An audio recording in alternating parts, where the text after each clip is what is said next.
Only 21% of Americans can correctly name their own full retirement age.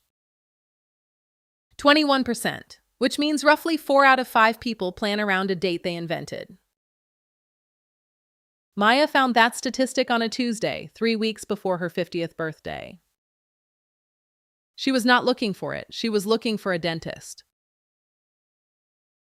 But the number stuck the way a small wrong noise in your engine sticks.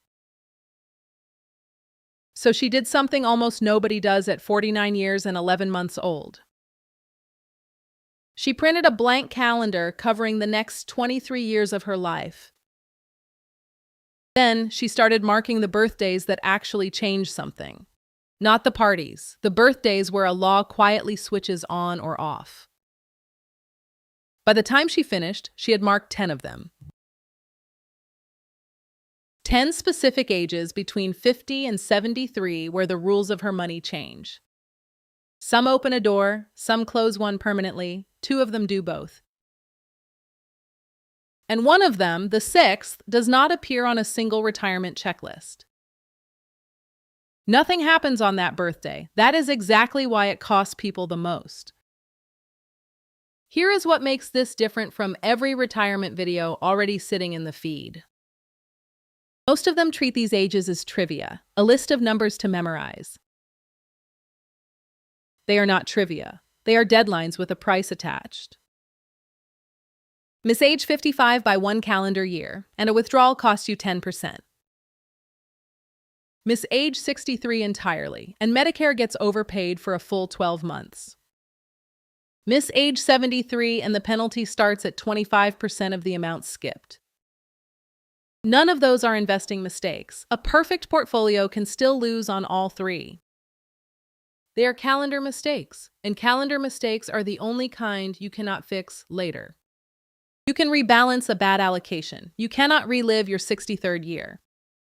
Most people think the big retirement decision is how much they save. The saving is the easy part. You have been doing it on autopilot for decades. The hard part is knowing which 12-month windows are worth more than others. Because they are not equal. Some years are worth 4 times the ones beside them. We are going to walk all 10 in order with the real numbers behind each. Then, near the end, one twist that reframes every single milestone you just learned. It is the thing that decides whether your plan survives the person who outlives you. Let's start where Maya started, at 50. Here's what the data shows. Maya turned 50 in March of 2026. She earned $94,000 a year. She worked in hospital operations, 16 years at the same employer, same retirement plan. Her 401k held $268,000 on the morning of her birthday.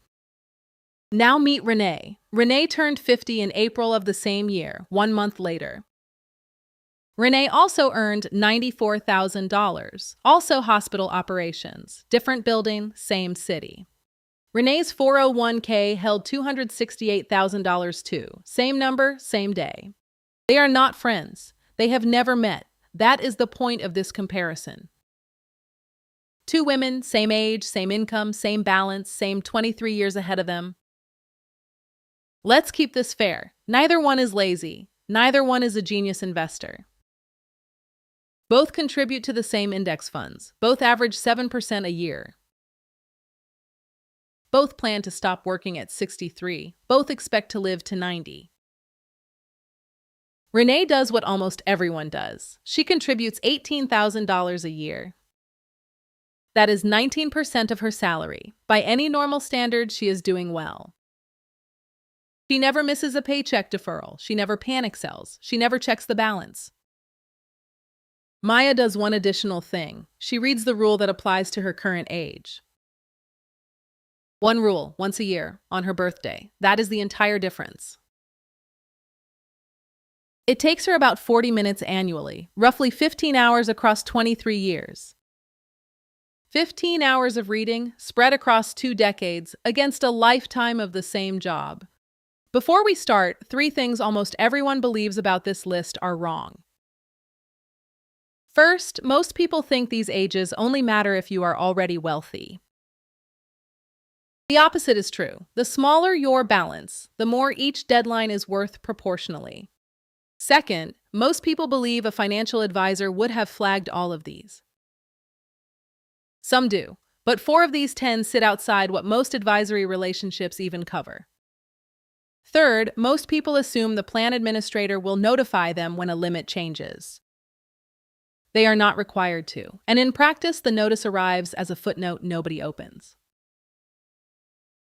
By age 63, Renee's account holds $1,008,370. Maya's holds $1,179,944. A gap of $171,574 at the same age. Same salary, same funds, same returns, same retirement date, same everything except the calendar. Let that sit for a second because it does not stop growing there. Neither woman touches the balance until 63, then both withdraw $46,000 a year. By age 73, Renee has $1,348,000 left. Maya has $1,685,000. The gap widened to $337,000. And that is before Social Security, which we have not touched yet. Renee claims at 62 because 62 is when everyone she knows claimed. Maya claims at 70. Same work history, same earnings record, same benefit formula. Renee collects $2,030 a month for 28 years. Maya collects $3,596 a month for 20 years. Renee's lifetime total is $682,080. Maya's lifetime total is $863,040. Another gap of $180,960 from one decision. Stack the two gaps together and you get $518,471. $518,000 between two women who did the same job. Neither picked a better stock. Neither had a raise the other one missed. Neither inherited anything. Neither took more risk. Neither worked a single extra year. One of them read 10 paragraphs. The other assumed the birthdays would announce themselves. Most people believe retirement is decided in their 20s by how early they start. The starting age matters, but the finishing rules matter more, and they arrive later.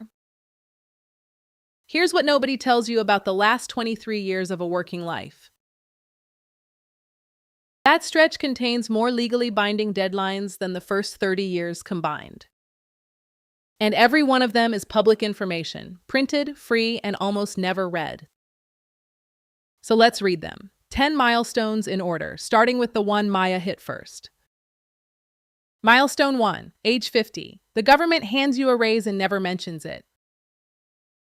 On the day you turn 50, your contribution ceiling jumps without any action from you. For 2026, the standard 401k limit is $24,500. At 50, catch-up contributions add $8,000 more, $32,500 total. Renee never changed her deferral. She had set it in 2019 and forgotten it. Maya raised hers by $8,000 on the first payday after her birthday.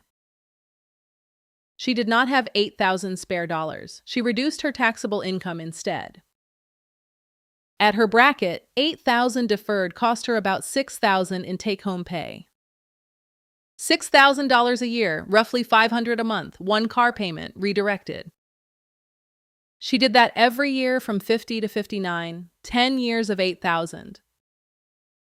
$80,000 contributed, but contributions are not the number that matters.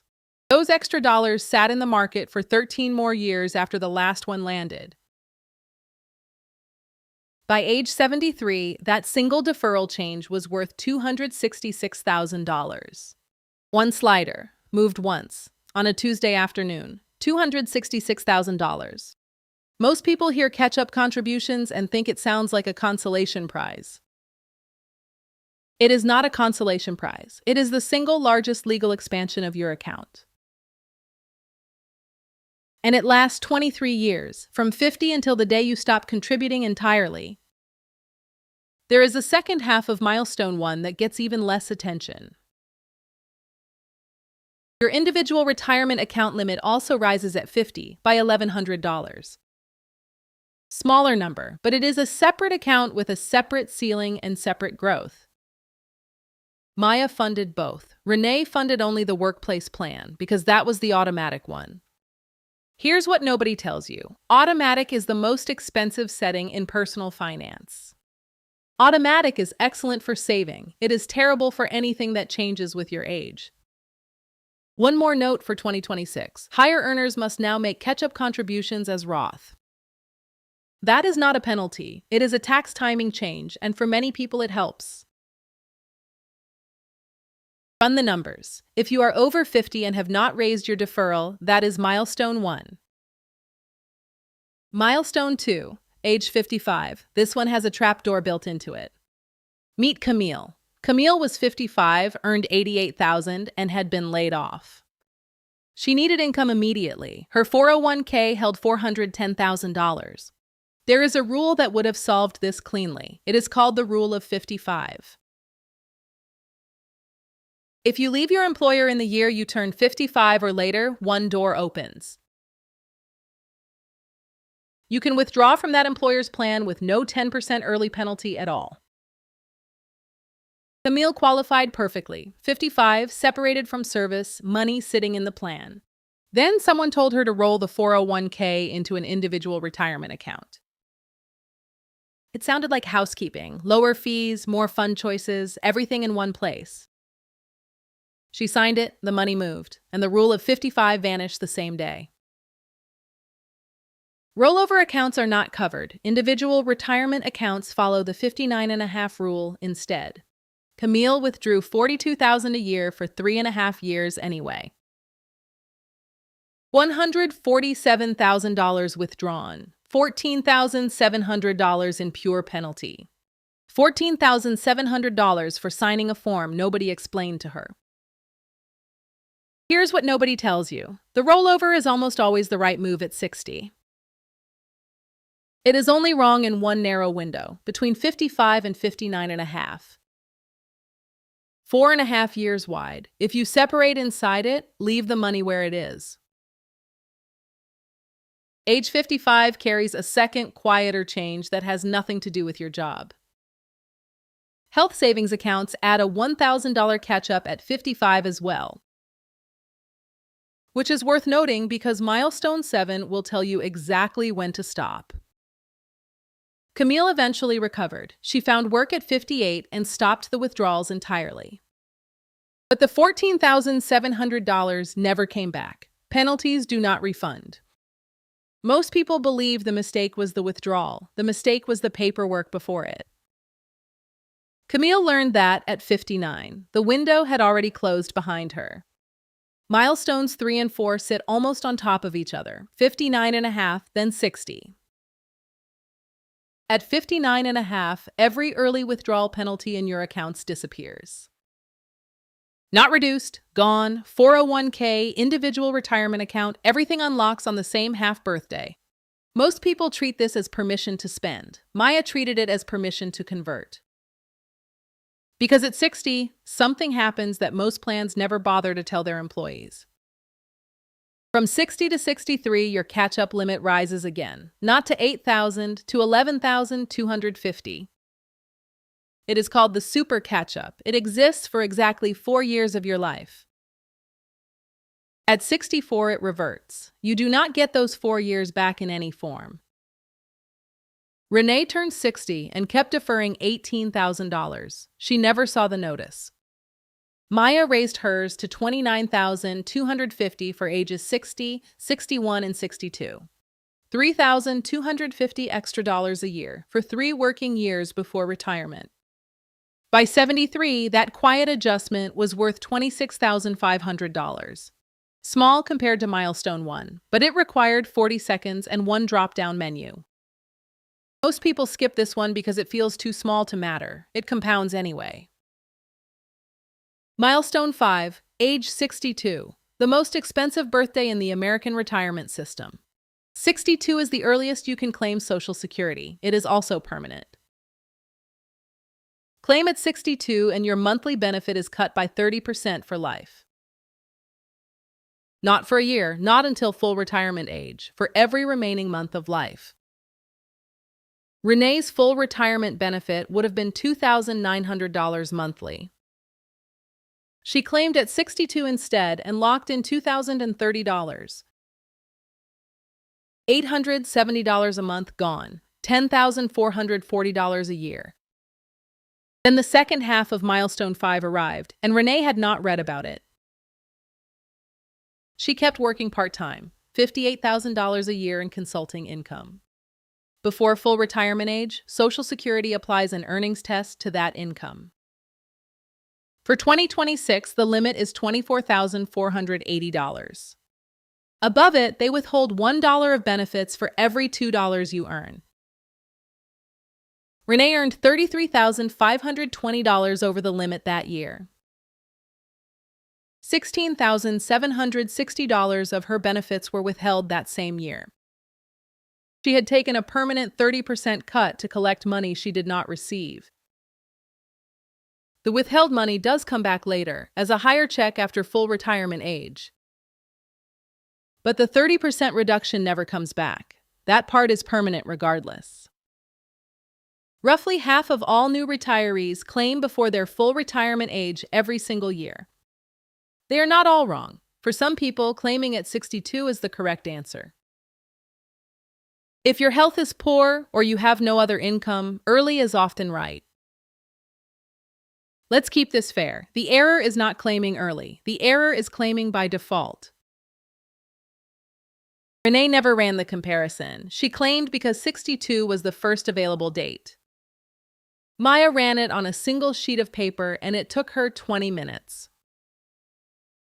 1 page, 2 columns, 2 totals, that is the entire analysis most people skip. There is one more wrinkle at 62, and it matters most to married couples. Your claiming age also sets the survivor benefit your spouse inherits from your record. Claim early and you lock a lower benefit for 2 people, not 1. Remember that. Most people believe 62 is a choice about money. It is a choice about arithmetic. Milestone 6, age 63. This is the one almost nobody has ever heard of. Nothing happens on your 63rd birthday. No door opens, no limit changes, nothing. That is precisely why it is the most expensive milestone on this entire list. Here is the mechanism. Medicare premiums are not the same for everybody who enrolls. Higher income means a surcharge on Part B and Part D. It is called IRMAA. Now the part that matters. That surcharge is calculated on your income from 2 years earlier. Your Medicare premium at 65 is set by what your tax return said at 63. Which means the decision was already made 2 years before anyone told you it existed. Meet Priya. Priya was 63, retiring and sitting on a large traditional account. In her final working year, she did 3 sensible things at once. She sold a rental property. She took a severance bonus. She did a Roth conversion. Each one was a good decision on its own. Together, they pushed her income to $114,000. The single filer threshold that year was $109,000. She was $5,000 over. And this is not a gradual phase-in. It is a cliff. $1 over the line triggers the entire surcharge tier. There is no partial credit. At 65, Priya's Medicare premium included a surcharge of about $96 monthly. $1,148 for the year, for a single person, for 12 months. If Priya had been married, the same mistake would have cost roughly $2,300. And at the highest tier, the annual surcharge reaches nearly $7,000 per person. Here's what nobody tells you. Priya could have moved one of those 3 decisions. The rental sale in January instead of December. Same money, different year, 0 surcharge. Same dollars, same house, same buyer, 30 days apart, $1,148. There is a form for this, and almost nobody knows the form exists. If your income dropped because of a life-changing event, you can ask for a recalculation. Retirement counts. So does the loss of a pension or the death of a spouse. But a one-time capital gain does not count. Selling a rental is not a life-changing event. Which is exactly the situation Priya was in. The form could not help her. Timing would have, and timing was free, available, and entirely inside her control. This is the gap in every video made about retirement ages. They stop at 65.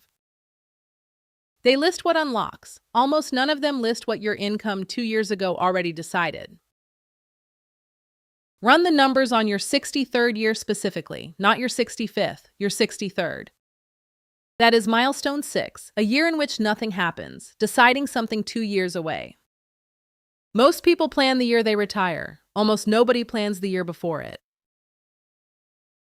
Milestone 7, age 65, Medicare begins and it brings a rule about health accounts. At 65, you become eligible for Medicare. Most people know that part already.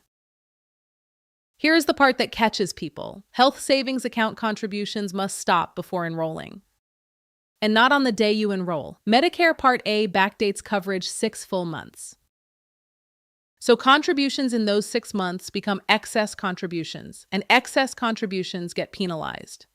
Priya contributed for 4 of those months, roughly $1,700, retroactively disallowed. The fix is simple and it lives entirely at 64.5, not 65. Stop contributing 6 months before you plan to enroll. That is the whole rule. There is a second penalty at 65, and this one is permanent for life. If you delay Medicare Part B without qualifying coverage, the premium rises 10%. 10% for every 12 months you were eligible and did not enroll. And it does not expire. That surcharge rides on every premium you pay afterward. The exception is real employer coverage, not retiree coverage, not a marketplace plan. That distinction has cost people thousands because the words sound almost identical. Your enrollment window opens 3 months before 65 and closes 3 months after. 7 months. Miss it, and you may wait until the next general enrollment period. Maya set a phone reminder for it 11 years in advance. It took 9 seconds. Milestones 8 and 9, 67 and 70, the two ends of the same decision. 67 is full retirement age for anyone born in 1960 or later. 2 things happen at once. You get your full benefit and the earnings test disappears. After 67, you can earn any amount and nothing is withheld from your check. Then between 67 and 70, your benefit grows 8% for every year you wait. That is a guaranteed 8%, inflation adjusted, backed by the federal government. There is no bond, no annuity, no fund that offers that with that little risk. At 70, the increases stop completely. Waiting 1 more day gains you nothing. Maya's benefit at 70 was $3,596 a month. Renee's was $2,030. Same career, same earnings, 8 years apart. $18,792 a year, every year, until they die. Most people believe delaying to 70 is a bet on living a long time.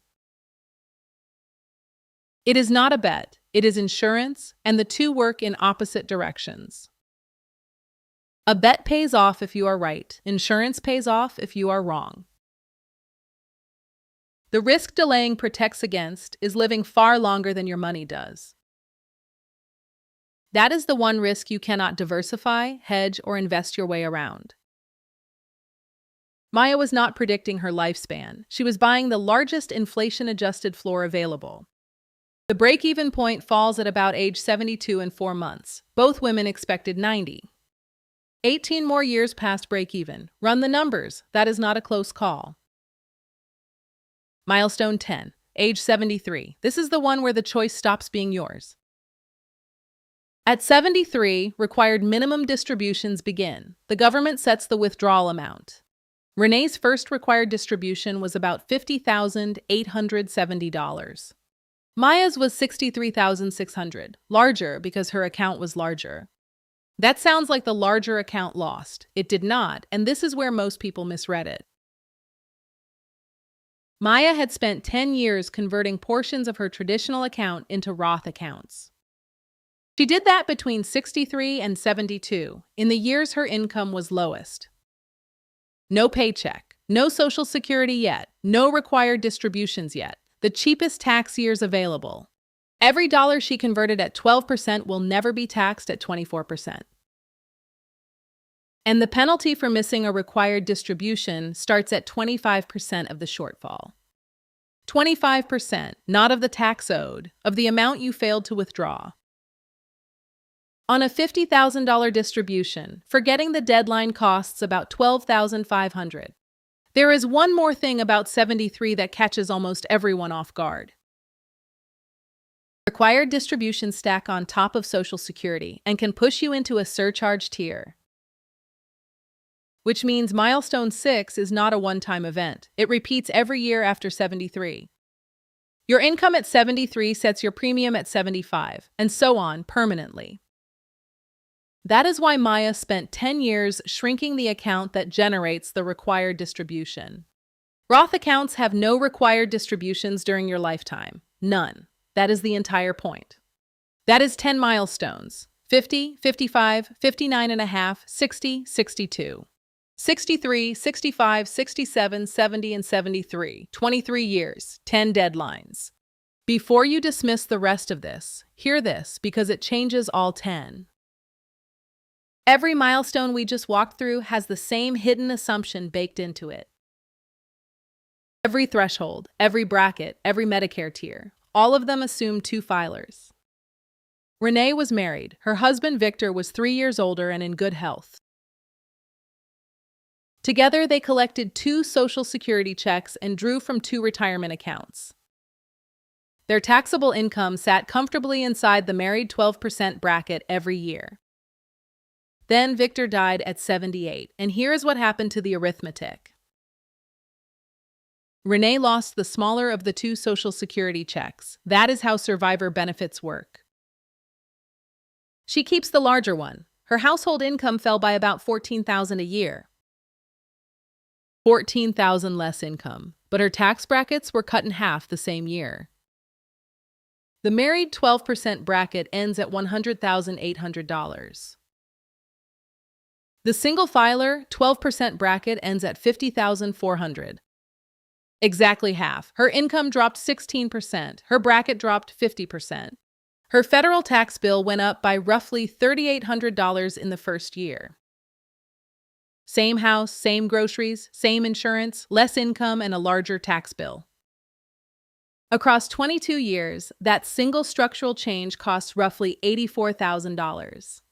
And if her income crosses the single Medicare threshold, the surcharge tiers apply too. This is the counterintuitive part, and it is worth saying slowly. The best time to pay tax on purpose is when the brackets are widest, which is the exact moment paying tax feels least urgent and least necessary. Every incentive you feel points the wrong way. That is why so few people do it. Here's what nobody tells you about the 10 milestones you just spent this video learning.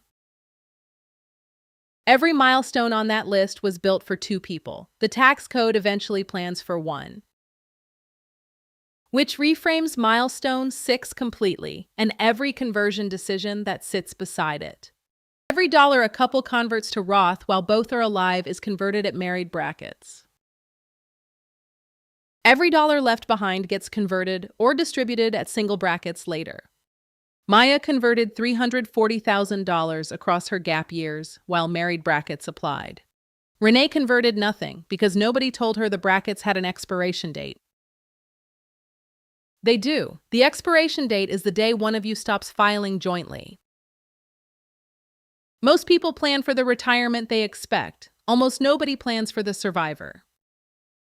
And statistically, in most married couples, one person will spend years filing alone. That is not a morbid thought. It is a filing status, and filing status is math. Run the numbers now, while both brackets are still available to you. So here is the whole thing, compressed into something you can act on this week. Write down your current age, then write down the next milestone number above it. That is the only one you need to read about, not all 10, one. If you are 49, your homework is one paragraph about catch-up contributions. If you are 62, your homework is the 2-year look back nobody mentioned to you. 40 minutes a year, 15 hours across 2 decades, $518,000. Maya was not smarter than Renee, she was not luckier, and she did not earn more. She just refused to assume that important deadlines would introduce themselves to her. They do not. They arrive quietly, they pass quietly, and they bill you later. If this was useful, subscribe to Maya Wealth and hit the notification bell. We break down the hidden math behind the financial decisions you face every day. No hustle culture, no shame, just the numbers in the order they actually arrive. One more thing before you go, and it is the only instruction that matters. Make the decision that matches your reality, not someone else's sales pitch. Your birthdays are not going to remind you, but now at least you know which ones count.